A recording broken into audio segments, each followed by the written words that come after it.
This is a different setup.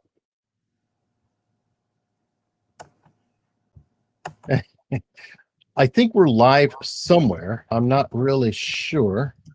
Oh, okay. It looks like Facebook deleted this. Well, that's nice. Okay. How's everybody doing? Pretty good. Now I've got to mute myself coming on this.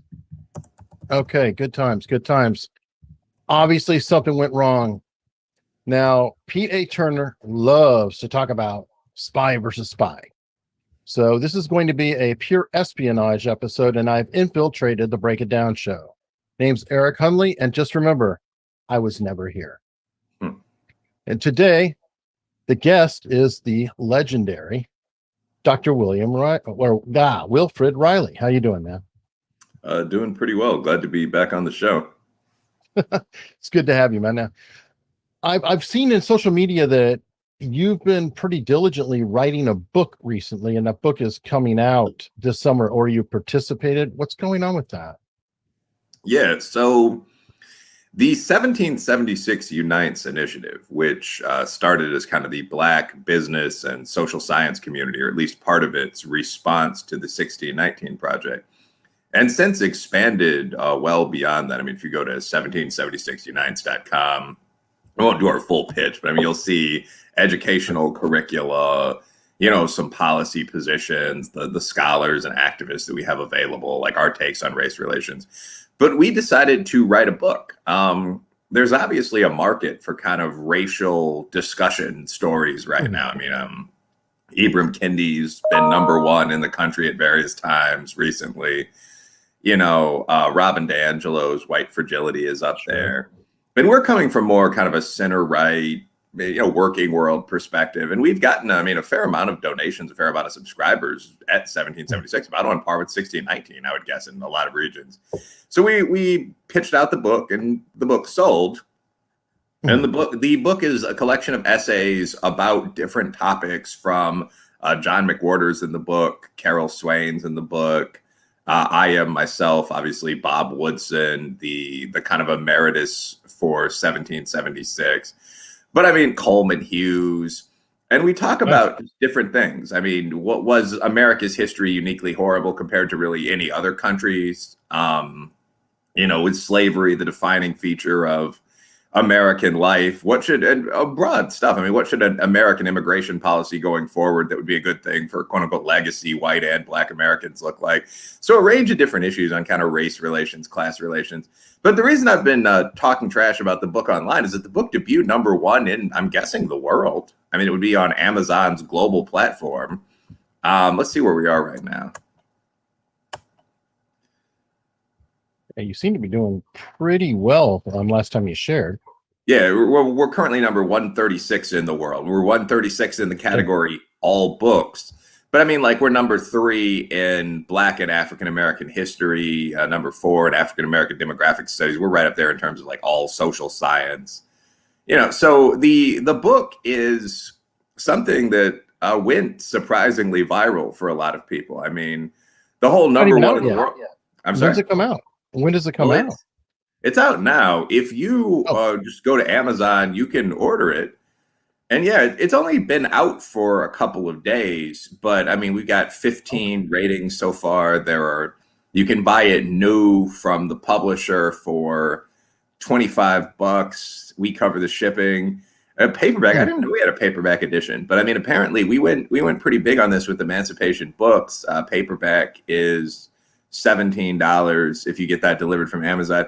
So yeah, I mean, it's a pretty significant book release. I mean, it's one of the major books in the country right now. The question is, I guess, to some extent, how will that be treated? Like, in terms of 1619, The Friendly Rival, will you see the same glowing reviews in, you know, the New York Times and the Nation of these sort of Black academics pointing out, you know, the dry facts on some of this stuff? I don't know. I somehow doubt it. I have a feeling the reception won't be quite as warm, and maybe that diversity maybe not quite as welcome, since it's diversity of thought.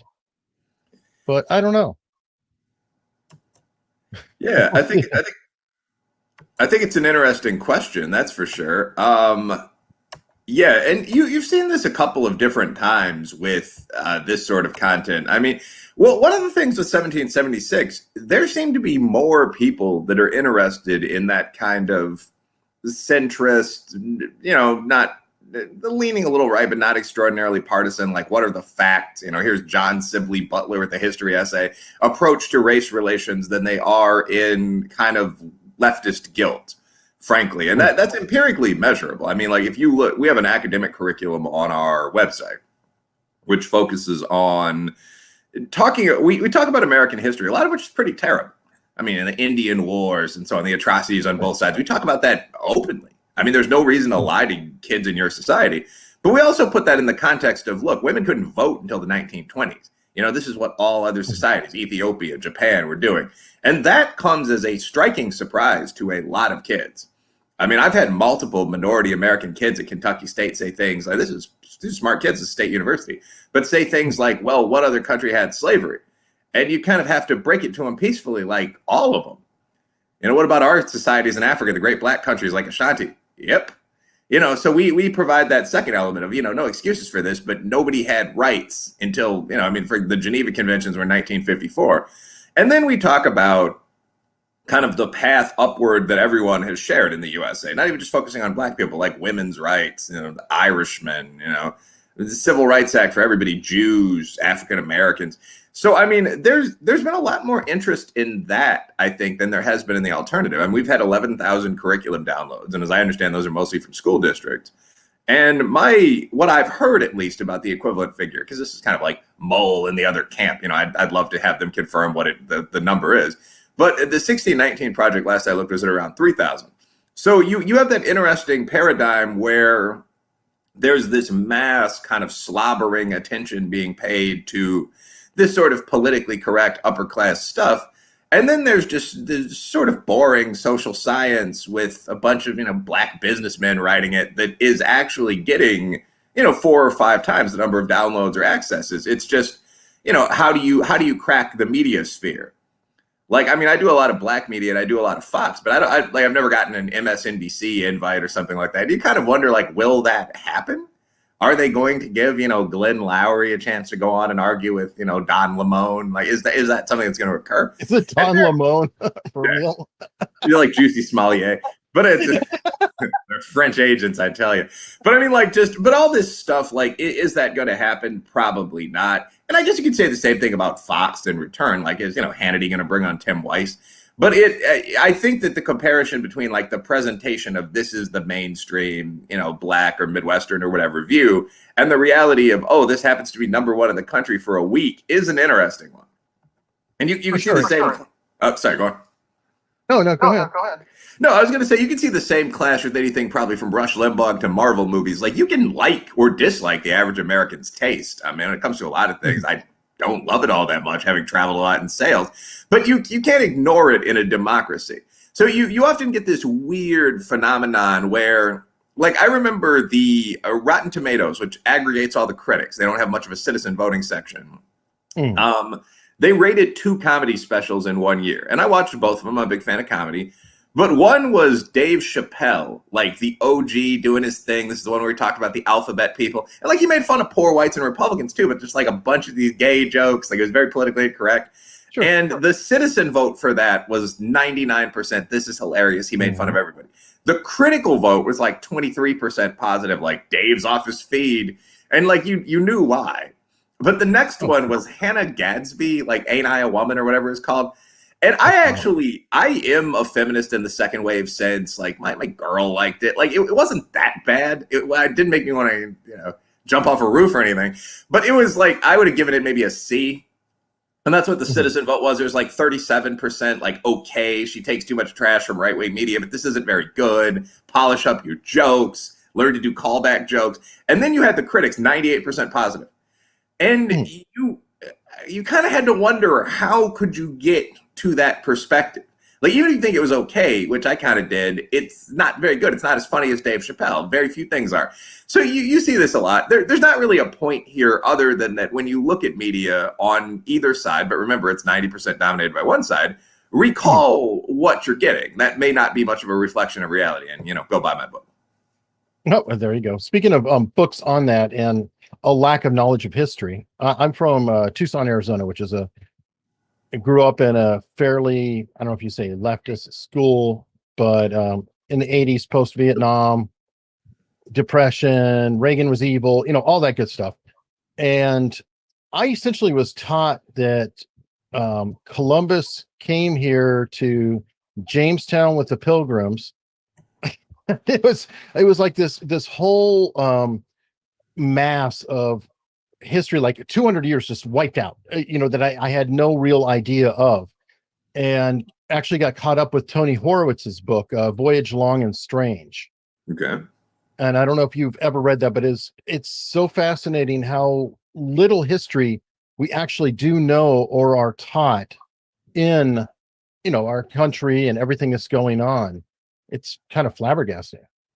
Yeah. And I think not to both sides this too much, but I think there are two kind of uselessly negative perspectives.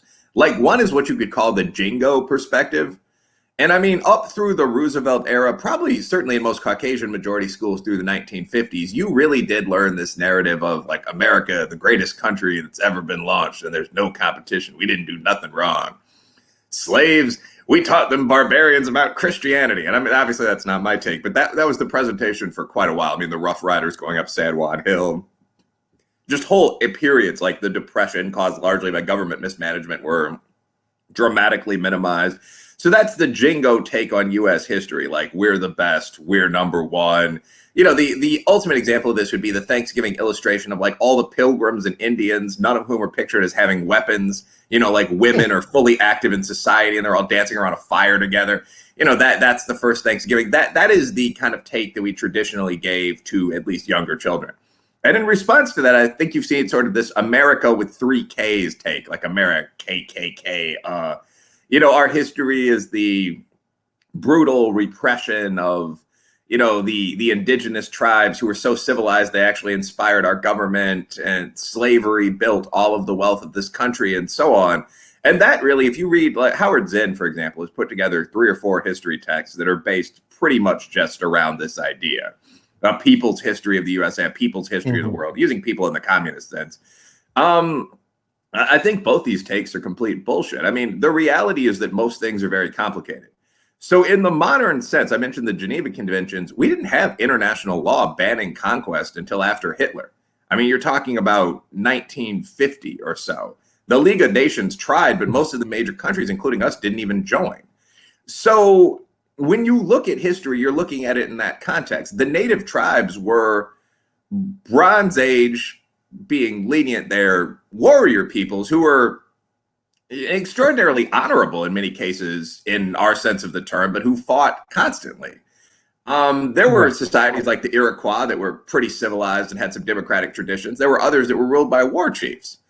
And I mean, when the white and black settlers came to the USA, I mean, there was constant raiding back and forth between the two sides, which made the wars that followed pretty much inevitable. I mean, we can present this in some guilty sense as killing the Indians, but the reality is that if 800 Mohawk warriors, I mean, some of the greatest fighters in history, swarm over the palisade of one of your towns, kill all the men and rape all the women, like, you're going to round up an army and go after them. And then there are going to be atrocities on both sides, and the fighting's going to continue for a while. There's a Mohawk reservation today. So presenting that more complex picture of this is what happened, sometimes we were at fault, sometimes they were at fault. Every treaty that I've ever seen between the USA and another power, whether that's Spain or a great native nation, was broken by both sides. Like, that kind of real history you get into more as an adult, but you can't help thinking that that's the truth. And you also can't help thinking that to the extent that we can, that's what we should be teaching, certainly in middle school or high school. But people often prefer these sort of two extremes, where the alternative to the 16 side that you can pick, you're on this team or that team. And you brought up a great point. I can't help but think about the Lakota, who were called the Sioux. And where did the term the Sioux come? Where did that come from? That came from all the other tribes in the area that called that tribe the Sioux, which is essentially little rattlesnake. Yep. And that's where, I guess, colonialist or whatever we were, learned the term, and they conquered everybody around them for generations after generations. So That is a good question. When we look at all of it, everybody's kind of guilty, but then there's no nuance. You're right. Who do you pick? Who's your team? Yeah, the Sioux thing is interesting because I mean that came from their most significant group of opponents, I think, like the Anishinaabe coalition. The other nickname for them was the Torturers. And if you actually read about the history of most peoples prior to Western arrival, I mean, it reads pretty much like I'm assuming the history of the Western Bronze Age did. You had warrior tribes, these great chiefs fighting constantly. It's very, very hard to squeeze it into a politically correct bucket. So yeah, I mean, when the white settlers arrived, a bunch of different things happened. I mean, certainly there were, ambitious, brutal men. Most successful males are pretty amoral who just moved west and moved the Indians out of their way. But there were also people who signed treaties with the Indians to, as they thought, take possession of some land from the chief and start homesteading, only to find that the Indians had no intention of obeying these treaties, or that the chief was a good guy, but he couldn't control his young warriors, the braves. So you'd have a skirmish with a raiding band. And again, this is European history through the Viking era. You'd have a skirmish with raiders every couple of weeks. And all of this went on for the Indian. There's another one too. Another group. You've been on with Thaddeus Russell on Register, I believe. He writes about in Renegade History, there's a third option. And that was a lot of settlers said, you know what? We want to run around and play. And they essentially left and joined the tribes. Oh, yeah. And that was a problem too. So nothing is clear.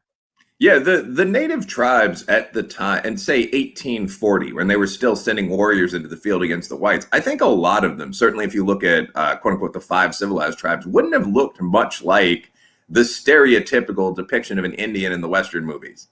Like, how? Guy with the old feather bonnet, which is generally worn just at ceremonies and so on. I mean, a Cherokee fighter would have been a guy wearing something that looked almost like a turban, maybe wearing a mixture of Western and native clothes, carrying, a modern rifle, with his sons and probably a couple of his slaves accompanying him to the camp. I mean, that's another thing that was rarely mentioned. Like the native tribes adopted slavery.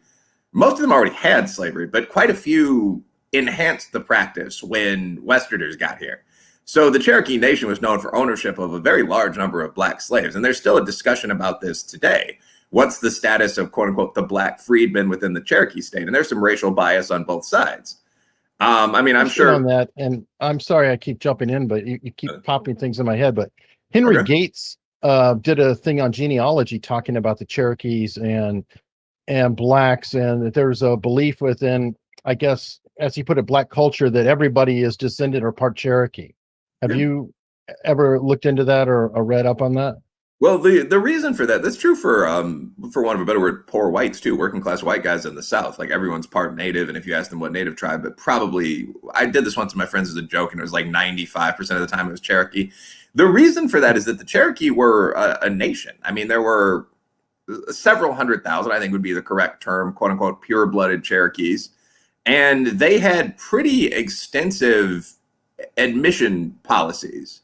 I mean, so if you were black and you were something like a blacksmith, you've been captured as a slave and you ended up in Cherokee society, my understanding is at least your kids would probably be free.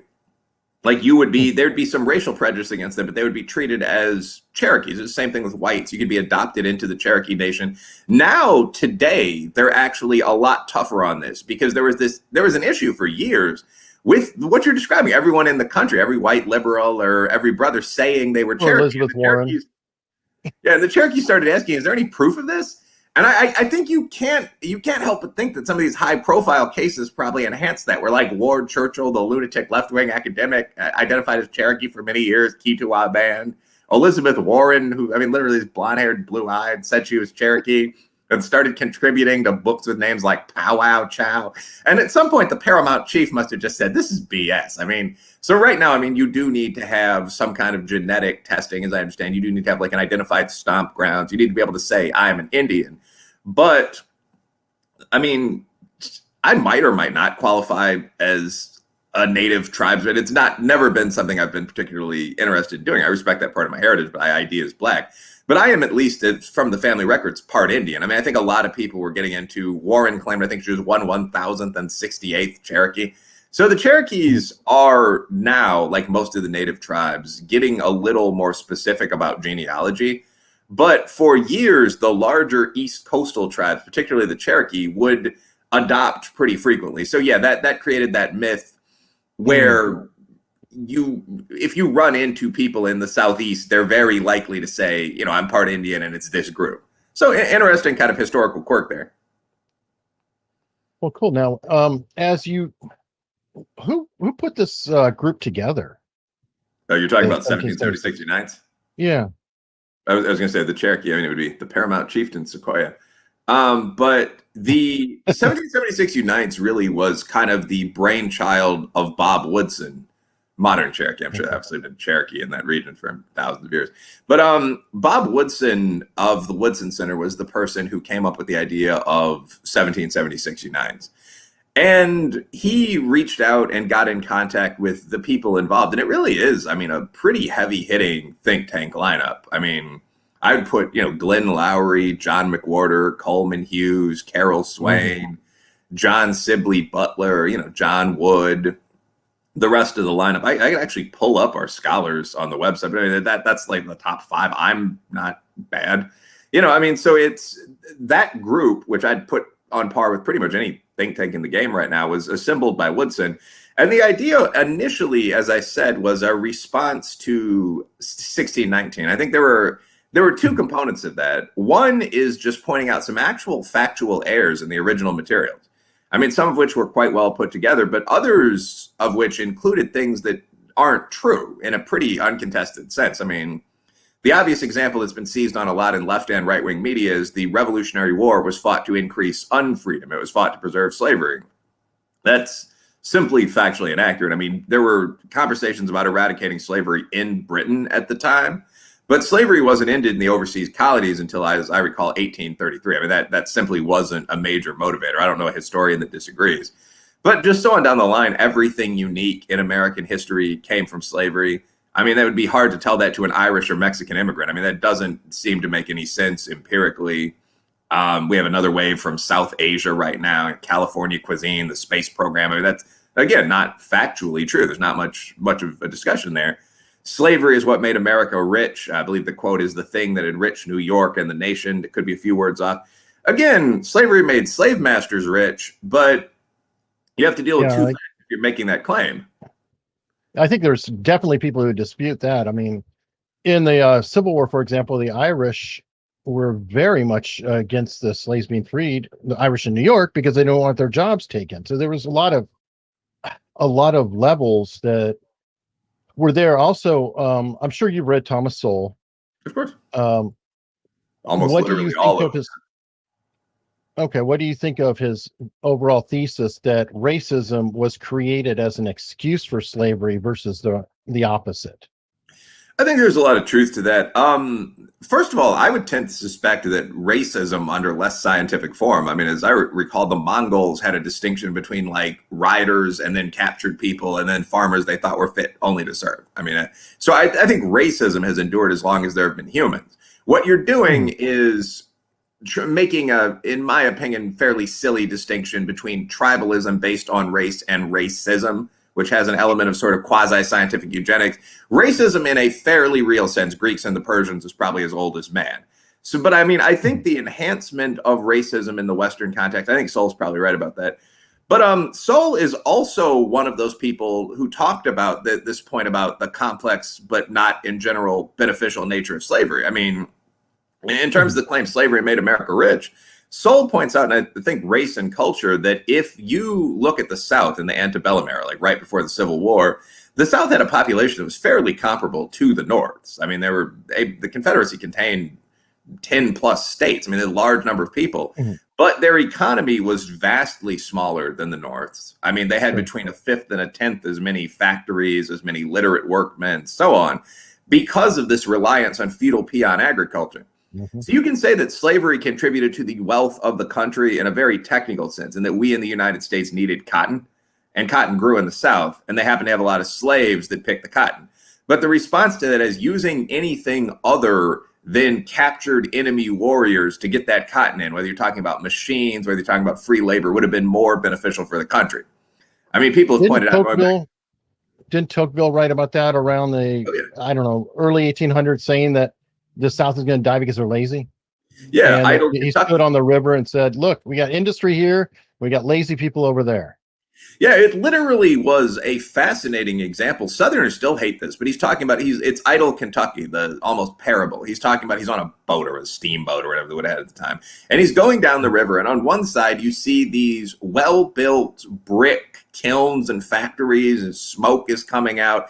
And on the other side, I mean, this is cleaning it up a little, but you see a mix of white guys and black guys sitting in fields smoking, corn cob pipes. You see what we think of as that hard scrabble Southern agriculture, like small fields tilled almost Swidden style in between basically wilderness. I mean, like Arkansas's state mascot has been the Razorback for decades plus because the area was full of these wild hogs. People would just turn their pigs out to kind of feed themselves. It could mean anything from acorns to small children. And they would just run around. These things, I'm not kidding. These sounders of pigs were very dangerous. Travelers were encouraged to walk with their gun or their sword out because they could be attacked by all the wild pigs and dogs and shit in the area. So, I mean, but it's easy to make fun of this, but that is an example of how feudalism impoverishes areas. Again, in the USA, because we have such a strong moral conscience, we're a democratic country. We come out of that somewhat puritanical middle class space rather than having traditionally been led by nobles. We tend to view the things we have done that are bad as unique human evils. We go almost apoplectic apologizing for them. In reality, there are a few new things under the sun. The Indian Wars occurred because young male warriors on both sides kept raiding one another.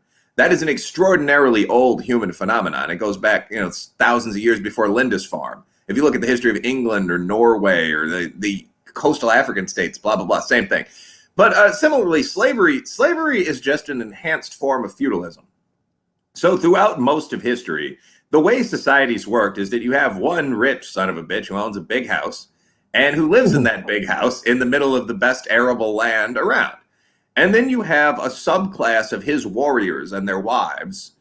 Overseers is a term that's been used in more than one society. But men-at-arms would work just as well, cowboys, knights. And then below that, you have a group of people that don't really want to work very much. Slaves are people that have generally been captured in war by their enemies. The other alternative would, and that's how the Bantu warriors came here. The other alternative would be serfs, which are people that are sort of bound to the land. Like, you're technically free, but you ain't going anywhere. You owe a debt of whatever. This is what a peon is. The same system occurred south of the border. It accounts for some of the slowness of development in Mexico. But I mean, you owed some unpayable debt to your lord, or just your skills were farming and blacksmithing, and you couldn't leave your land to do them anywhere else because there weren't any cities, and the next, baron already had some farmers and a blacksmith. Anyway, that's what you had in the South. And one of the effects of these kind of feudal systems is that work becomes devalued. If you're a slave, unless you're a coward, you're going to want to do as little work as badly as possible. And screw these people. They caught you just because your side lost. To hell with them. You don't want to help out the white man's agriculture. And the same thing I assume would be true to to an even greater extent if you were a poor white. You would feel that you were doing slave work in the South. On that note, with the white, the black, and all that now, I have read, and you could probably confirm more because I know you're way more well-read on all this than I am. The reason why African slaves were even brought in is because the white slaves were dying. No, they're not slaves, but the white indentured servants were dying because of malaria in the South, and they had a really, really tough time of it. So they went to Africa where there was a degree of ability to fight the disease, if you will. Have you ever heard any of that, or no? Yeah, no, I'm not excusing it. That's roughly correct. Of course. So just to say the obvious, because we were both reasonably prominent at this point, and people, watch this stuff with the intent of criticizing. I mean, obviously, neither of us is excusing slavery. Slavery is bad. Don't you agree, Eric? Like slavery. Absolutely. That's right. Feudalism is a bad, ineffective system. Now you could ask. Obviously, you don't want slaves, but you could ask: is there another way of organizing some of these historical countries? When you get into Russia or Mali over in the Black Lands, given the level of technology that's available, do you have an option other than barons or telestai or whatever you decide to call them? And the answer might be probably not. But under modern conditions, yeah, sure, feudalism is bad, slavery is bad, but that's not really the point. The point is there a specific, unique evil to what we engaged in the West? Or were blacks captured because of something, some inherent genetic weakness on the part of either blacks or whites or anything like that? And the answer is, of course not. No. Slavery is something that's endured across virtually all human societies. So what you had in the USA first was people that are sometimes called slavees, sometimes called 23 years, most commonly just called indentured servants. But you would bring in people from Scotland or Ireland or whatever. I mean, the poorer parts of the British Isles. You've seen Braveheart. They were pretty poor. The potato famine had occurred around this time. And these people would commit to, in exchange for being brought to a country where there might be food and work, would commit to working for you for a period between, a long period. I mean, 7 years was at the lower end. 14, 23 were very common. Bear in mind, people at this time lived to be about 30. So this was actually a fairly effective quasi-slave system. It's technically accurate to say things like, well, Irishmen were never slaves in the USA. Correct. They were indentured servants who couldn't leave Massa's farm for 23 years. It is a subtle distinction, but it is a distinction. Your kids would probably be free. Like, I get it. But if you're the actual guy out there picking cotton, getting hit with a whip, it probably feels pretty technical to you. Anyway, the problem with this is that those people, I don't know to what extent this is genetic as versus cultural training. I think there's a lot of pseudoscience around race. But I mean, those people came from a colder climate. There were different diseases. So both white and native non-slaves tended to die pretty rapidly under these conditions of Southern plantation agriculture. And there was a shift toward black slaves. And there are two variables there. One is that African Americans, frankly, come from a climate in West Africa that's pretty similar to what you got in the deep South in Latin America. I mean, it's deeply creepy to us to think about selecting like your slaves for the sort of property you have. So you might have, white men in the North and so on. But this is what you would do if you were, the Baron. You were one of these large corrupt landowners. That's one reason for the advent of black slavery. There are two reasons why Africa became a focal area for slaves. One is that, considering where the slaves were going to. The other too. I'm sorry? A lot of supply too. Oh, yeah. Yeah, a lot of people. There were a lot of wars at that time. Africa was perhaps a few hundred years behind in terms of technological development. So not like a land of kings, as Hotep's claim. Also not, rock-throwing savages, as you sometimes hear on the far right. But maybe if you're looking at Ashanti sort of at a high medieval level of development by the time the whites had gotten around to steamboats and so on, mainly due to isolation. So you had kingdoms that were expanding inland at the time that the Caucasian and Arab countries needed a supply of slaves. So the African kings were more than willing to sell these slaves. This, again, is something that's absolutely uncontested in history. I mean, that's their enemy. I mean, it's a convenient way to get rid of an enemy. I mean, it's wasteful to kill them if you could just make them go away. Yep. In an absolutely horrible sense that we are not endorsing, slavery is a step up from what existed prior to slavery, which was genocide. So if you were a conqueror in the sort of pre-Roman era, if you defeated another tribe, there was no use for the males. I mean, generally, you'd give them sort of a chance to die with honor. Everyone would lean their head over the block and you'd chop it off with an axe or something like that. It wasn't necessarily very brutal, but there was no use for spare men. There was, unless you're going to quote unquote geld them, which is a disgusting process a lot of people didn't want to engage in. You can't have a bunch of unfree males standing around with axes and hoes and other potential weapons in their hands. So they were just killed. It was only when large scale estate agriculture became possible with that entire system of overseers and so on, or at least some laws regulating slavery, that men who had survived a battle were kept alive at all. Women, I assume for various other reasons, were often allowed to live. So, I mean, in Viking society, you had the captured, quote unquote, English brides and all that. But slavery evolved out of the previous practice, which in many cases across all races was killing and eating your enemies. So it's very easy to criticize that's barbarism, so on. But you're criticizing a particular point all along the trajectory of history. Like, rather than enslaving opponents, would you prefer that, the historical kings or the black ones in Africa just killed them all? Anyway, that's one of the reasons so many black African slaves came to the USA, the expansion of African empires and the quote unquote suitability of people to that climate. Another reason is just that there was more weakly organized land in Africa. This was even more true in Eastern Europe, by the way.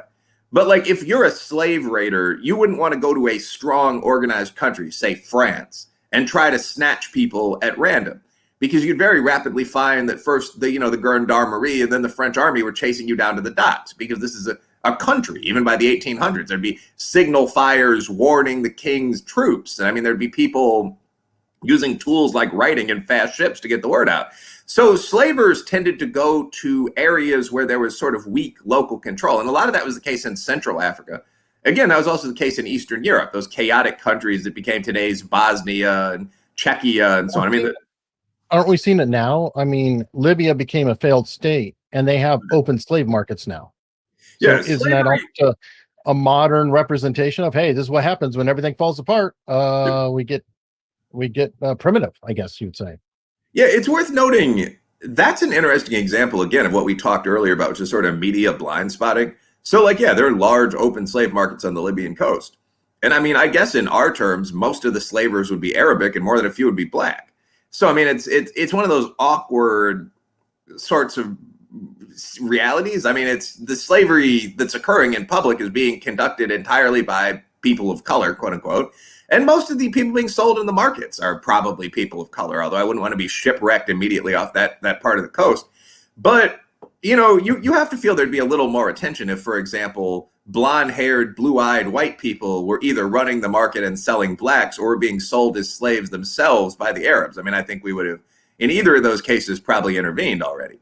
But this is one of those ambiguous situations where we might view it as our enemies selling our other enemies or something like that, given our relationship with both North and Central Africa. We don't do anything. But yeah, where you have nation state collapse, you almost immediately see the resurgence of both slavery and feudalism. I would assume that there are very similar practices going on in parts of Afghanistan, in some of the war-torn African countries, Congo in the recent past, so on down the line. Yeah, civilization is a thin veneer over animalistic barbarism for humans, no matter what they look like. Yeah, and I just wanted to bring that up because I feel like we're arguing over history and distant past, or, it's not so distant in the big scheme of things, but we don't have to look that far back. We don't have to look too far in any direction. There are plenty of examples right here. Good sociological studies that could be happening right now. Real-time anthropology. Yeah, that's a very interesting point. I'm sure specifically in political science or in anthropology, this is happening. But when you look at some of the academic fields like sociology and history, I mean, again, you do get that sort of selection bias. Like, most of the people are Westerners, most of them are lower upper class, most of them are very liberal. What do you choose to focus on? And I mean, you often see this sort of endless recapping of our own historical atrocities. The New York Times just ran, and I read it, I thought it was pretty well done, but then you have to ask about context. The New York Times just ran this massive article on the Tulsa race riot, or massacre if you prefer, of 1921, showing the buildings that were burnt down, where the fighting took place, the destruction of Black Wall Street. They had 3D recreations, which must have been done in real life with actual models in some cases. I mean, just in depth. And you sometimes have to look at this stuff and wonder, why isn't there a tenth as much attention paid to things that are actually happening today? Like, why isn't there massive coverage of the Libyan slave markets, the coastal markets, or the Uyghur genocide, or a dozen other things? I mean, if you want to talk about riots, we had left and right literally fighting in the street for most of last year. I blame the left in 90% of cases, but then I have a personal bias. I mean, whatever you think. January 6th, where the right could get back a little. Boom. Yeah, but I mean, just like, if you want to recap something, why not, 1/6, or that situation where the damn demonstrator set the police station on fire in Minneapolis, if you prefer to come at it from the right. Like, why are we building scale models of something that happened 100 years ago when we had massive bloody riots here a couple of months ago? I said this on Twitter the other day. Like, I don't think the issue with sort of leftist journalism or social science is that it's dishonest. I mean, there's some flaws in the 1619 Project, but I don't think they just sat down there and quote unquote made shit up. I mean, but no, I don't. I think that I don't think most leftist journalism is dishonest. I have a theory about that. What's your theory? maybe I'm hanging out with too many lawyers. Oh wait, so are you, right? Yeah, couple of them, but keep them But around. my thought is that they are actually researching from a conclusion rather than to find a conclusion. That's And I know interesting. that sounds out there, but let's put it this way: if I say America is racist, let me prove it. I can. If I say America is not racist, let me prove it. I can. But who is just saying what happened in America at this time? Oh, like a blank slate. Let's just, or what's happening now? Blank slate. I'm an alien from outer space. I get dropped on the ground. What do I see? That's the kind of research that I think is lacking. I think everybody is like making a case, like a legal case, so to speak. But I could be wrong. No, I think that's a fascinating point. Actually, that's one of the more insightful. And again, this is why siloing is bad. I mean, often when I talk to people that own, for example, media companies or these sort of interviews, or talk to people in completely different fields like doctors, you do hear pretty good critiques of your own field. Um, Most of the critiques of mine are pretty predictable. Either talking about the conclusions of some of the papers, like, look, we already know war is bad. What is political science adding here? Or they're criticizing overly complex stats play, where the question is, couldn't you use these numbers at this level to find pretty much anything? You know, I am honest, but the answer to that is often yeah. But I mean, just it's a totally different perspective, regardless of whether or not some of the critiques are pretty predictable. What you just said there is an excellent point. You do have a lot of, even the idea you could refer to left or right wing research is very problematic when you think about it. I mean, Yeah. now, in reality, you know that what the Journal of Radical Philosophy publishes is going to be from the left. You know that what the Heritage Foundation publishes is going to be from the right. But in reality, and I have no problem with either of those institutions, but you shouldn't be able to guess that at all. You shouldn't be able to use what are called attitudinal practices ever, right? If you're talking about ethics, like you shouldn't be able to look at a Supreme Court justice's appointing president. Where they're going to go. Yeah. Yeah, it should be absolutely opaque to you. That should have nothing to do with the outcome of the damn case, which involves, you know, railroads in the South or something like that. So I think you're right. I think most people, so they're not being dishonest. I think most people think they're being perfectly ethical, but they think they know what the truth is. Like, I'm pretty sure Antonin Scalia thought he knew what the truth was about the appropriate rate of tax in the USA, which would probably be pretty damn close to nothing. And his decisions in court cases would come from that preset baseline. So yeah, a lot of research will sort of accumulate the evidence that racism exists and is prevalent. A lot of research will sort of accumulate the evidence this is not the case. But it's very rare you see something like, for example, random selection of 8 or 9 fields thought to lean right and left, I mean, across the spectrum, and then say auditing them all to see how much bigotry actually exists, for example. So, yeah, but at any rate, I don't think that the issue is dishonesty in any sense other than the one you were using. I'm not sure we'd call that dishonesty. I don't think it's like, that's a natural belief, you know, same way as a child brought up in a particular church, you know, that is their truth. And I mean, we hear a lot of that, my truth. Well, we spend time focusing from my truth to how everything fits into that picture, rather than just stepping back and saying, you know, like, I'm dumb. I admit I am dumb.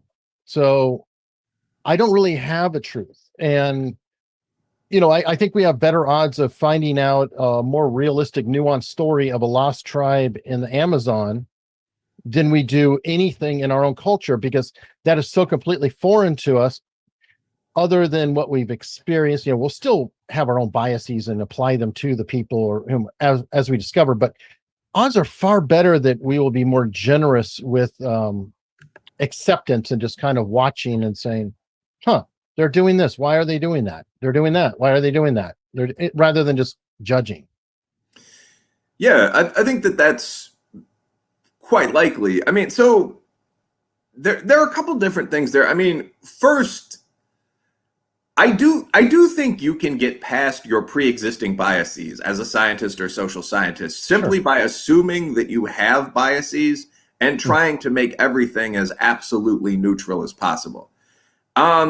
But I don't think that many people do that. And I think that the evidence of kind of subtle bias pops up all the time and has a much bigger influence than people think it does.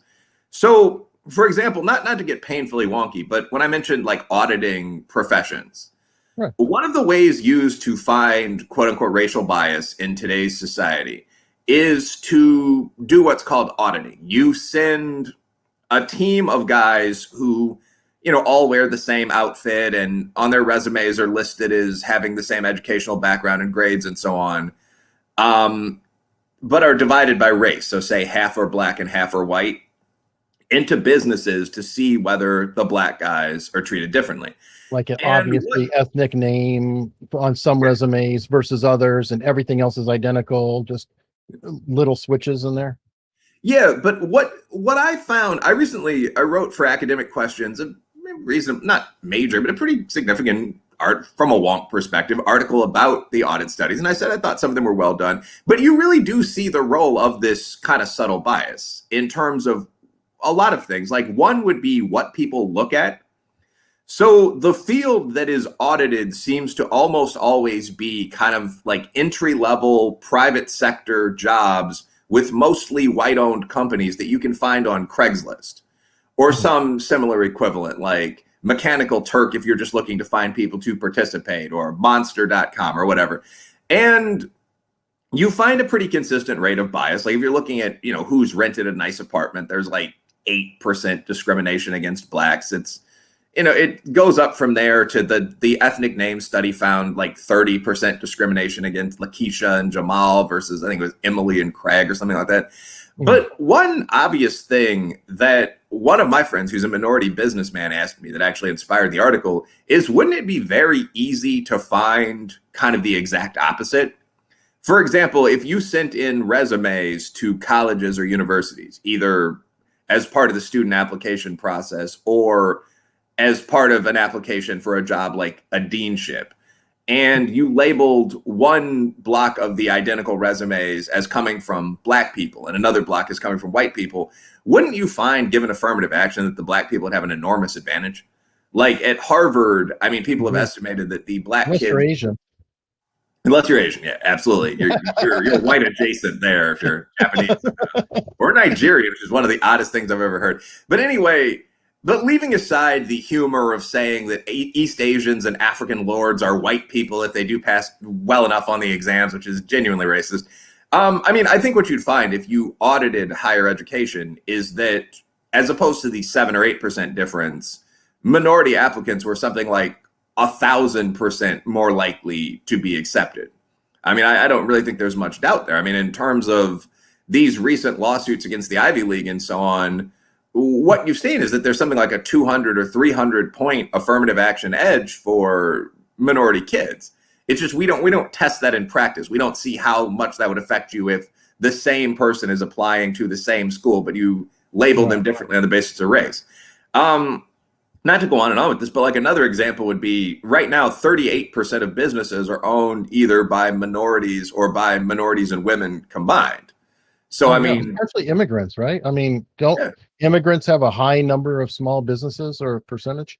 Yeah, and now some pretty large ones as well. But yeah, if you look at anything from East Asians to South Asians, black middle class, Jews who can be counted as majority or not almost on a whim, there's no shortage of, enterprises that are owned there. So what would happen if you sent someone with a black or Jewish name into the minority job application pool? Do you really feel that Bob Johnson Enterprises would discriminate against that person in favor of a blonde white guy? So it's, again, I would suspect you'd have an enormous advantage if you're applying to, say, Panda Express Corporate, not to stereotype, but you happen to be Asian Americans, a very large business, over a white dude. So, but again, that rarely seems to be looked at. So I think that the baseline of where you're starting from greatly influences what you do quite a lot. And again, I guess the unbiased version would be to, across academia and across white and minority businesses, see the advantage that someone would have if they were white as versus black. And I don't think you would find something like a 33% difference. I think that's what you find if you apply to private sector companies only on Craigslist in a city where 90% of the companies are owned by white people. So again, you try to be as unbiased as possible, but that requires really evaluating your pre-existing biases. And yeah, I think that there are many people that write to confirm what they previously thought. Yeah, I would, and I in fact would look at that for myself. I don't think I do it, but then how would you know? Do I begin with the assumption that the USA is no more or less evil than other countries, and is that itself bad? I mean, that's an interesting question. Well, that's starting from a neutral point. At Yeah, least it's you're also seeing that everybody's equivalent. So in a way, it's a kind of a good baseline in that, because you can say, okay, all countries are equal starting zero, and then you shift accordingly. But you bring up really good points. Essentially, you're saying, wow, there's a whole lot of nuance in there. And you think of the small businesses, as you brought up, and everything else, who's going to hire? Well, a lot of it too is, okay, Bill Smith owns a garage. He's got a mechanic. It's probably somebody he's known for a while, maybe quit their day job, and they're working with him. They both probably are of the same race, just in general, growing up together or whatever it is. Now, Bill says, hey, I need somebody else. Do you have any relatives? Anybody you know? Well, who's going to be hired? Probably somebody that they know who might look somewhat like them wherever they are. And I don't know that that's an intentional thing to freeze somebody out, or it's kind of a natural thing that sometimes occurs. Yeah, I think that this is where some of this gets pretty complicated. I mean, first of all, if you look at the fact 40% of businesses, 38% are minority and women owned, I'm not sure that Bill Smith is going to have a dramatically different policy there than Marcus Smith or Bill Kim. I mean, so with a lot of this stuff, one important starting baseline that I think is very relevant in terms of bias is whether you begin from the starting assumption that perfection is normal. I noticed this a lot on the left. So, I mean, when I looked at that apartment rental study, my immediate reaction was, I don't tolerate racism in my personal life. I have no Uncle Thomas traits in reality. But I mean, just when I looked at that, I said 8%. I don't want to be glib, but how often does a brother apply for 10 apartments? It struck me that the overwhelming majority of these young executives were getting the apartment they wanted, probably on try number one. So, I mean, you had to, this kind of bias can literally only be detected in a laboratory. I mean, you had to that's a problem too. And I've got to point it out. I meant to earlier, but I had a statistician on, and he was saying the biggest problem with a lot of statistics is they're done, all these exams of social studies and all that are done by, as he put, undergrads who need beer money. And that really skews a lot of these numbers. So I only brought that up because you said a lot of these things can only be found in a lab. Great point. No, yeah, and so is your point, by the way. I mean, and there are a lot of questions to be asked about this. I don't want people to start questioning all of social science. Like, I teach our methods class, and I can answer most of the questions that would be raised by this comment. But there are a lot of issues. I mean, so first of all, many audit studies do things like, for example, placing a totally artificial criminal record on someone's resume to, simulate the effect of the fact that criminal records are more common among African Americans or something. But and they do tend to find that, you're less likely to get hired. But one obvious question is, how would that guy have done in the job market had he just presented as himself? I mean, if you're trying to make someone look like, quote unquote, archetypal black criminal, not that most criminals are black, of course they're going to have some more issues in the market. Like, what would your Yale students have looked like had they just gone out and applied as Yale students? And even what then, would a black business owner do? I mean, let's be fair. Would a black business owner hire someone black with a criminal record quicker than a white business person necessarily? Almost certainly not. There actually was, when you look at this stuff, no one denies there's racism or ethnic conflict between the great races, yada, trigger warning. But I mean, when you look at this stuff seriously, you find that almost everything is pretty complicated, and you need to shed your biases and engage in real analysis to find anything worthwhile. So a lot of the things that are used to demonstrate pervasive racism don't really demonstrate anything of the sort. Like there's a claim, for example, that banks, mortgage lenders, and so on are very racially discriminatory, although for some reason they seem to prefer Asians and Jews to Anglos. But in general, they're very discriminatory against blacks. A lot of people have started pointing out, and now that there's a business academy, now there are a lot of MBAs given and so on, that to really do that study, you can't just look at the percentage of people rejected for mortgages. You have to adjust for things like income, wealth, credit worthiness, so on down the line. And when you do that, first of all, totally unpredictably, the gaps closed. I don't think anyone seriously believed that the reason Asians or Jewish Americans were beating Anglos was prejudice in favor of Chinese Americans or something like that. They had more money. But not only do you find that, you also find that Black or Asian banks are more likely to play the sucker than anybody else. Like in one of these studies, the bank that had the highest rejection rate was Independence Bank. I think of Houston, like big Black-owned bank.